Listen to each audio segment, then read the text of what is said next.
Ada yang percaya, ada yang tidak, ada yang keras menolaknya, ada juga yang justru melakukan klenik itu sendiri tanpa peduli anggapan secara umumnya.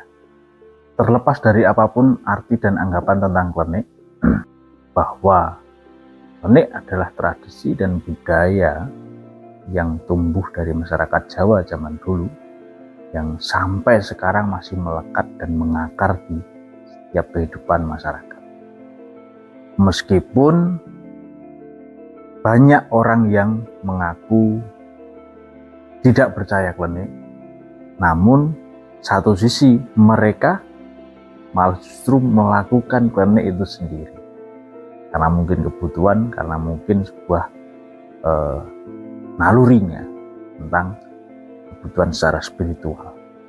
Menurut pandangan saya tentang klenik, tanpa saya mau menyanggah atau membenarkan pandangan secara umumnya, bahwa klenik adalah sebuah naluri manusia dalam kepercayaannya pada suatu hal.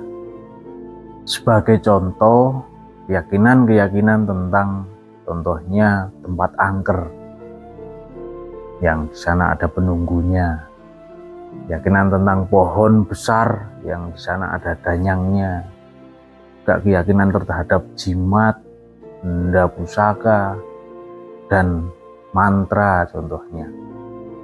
Nah, tumbuhnya keyakinan-keyakinan ini menurut saya adalah buah naluri kolektif dalam sebuah masyarakat yang akhirnya menjadi sebuah kepercayaan atau keyakinan bersama.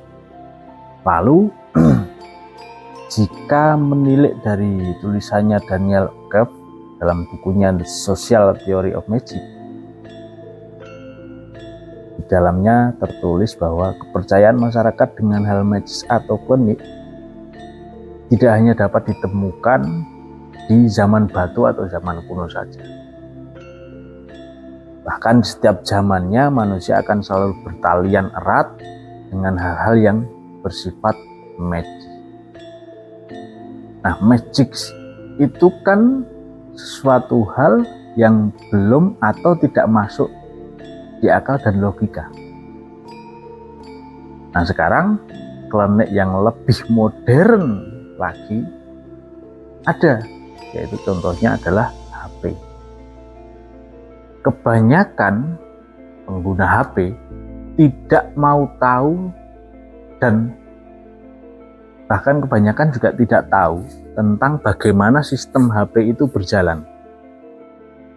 Yang mana HP dengan segala sistemnya bisa membuat kita berkomunikasi dengan berbeda tempat yang jauh, bahkan bisa saling melihat wajah satu dengan yang lainnya.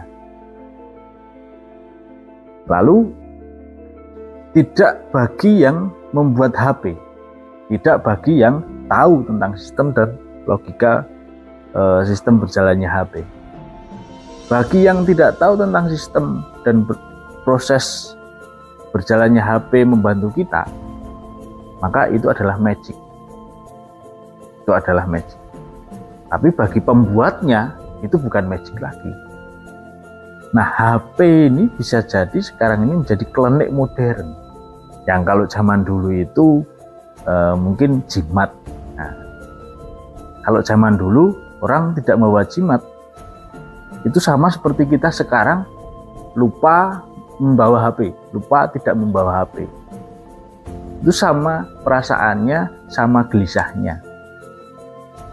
Jadi klenik modern saat ini sudah bergeser juga mengikuti zamannya, terus melekat, terus bertumbuh dan terus upgrade sesuai zamannya, sesuai pertumbuhan yang ada.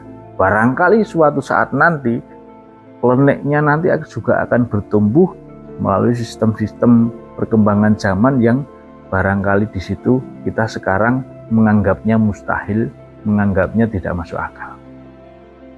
Toh zaman dulu kita juga tidak bisa menalar dan logika bahwa orang bisa berkomunikasi melalui media air yang disebut mungkin Koco Benggolo atau apa zaman dulu, yang sekarang bisa dengan alat mudah, yaitu dengan HP.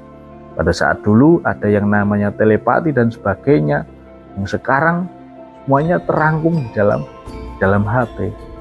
Tidak hanya HP, media sosial. Contoh saja media sosial. Kita membuka media sosial itu sama seperti sebuah ritual dan upacara wajib yang harus kita lakukan pada setiap harinya kan. Yang ketika kita tidak melakukannya untuk membuka sebuah media sosial, itu seperti rasanya ketika mau menebang pohon besar tanpa melakukan sebuah ritual dan upacara persembahan untuk danyang atau penunggunya. Sama perasaan. Itulah kenapa klenik akan terus memodernisasi. Klenik itu akan melekat sesuai dengan pertumbuhan, sesuai dengan zamannya.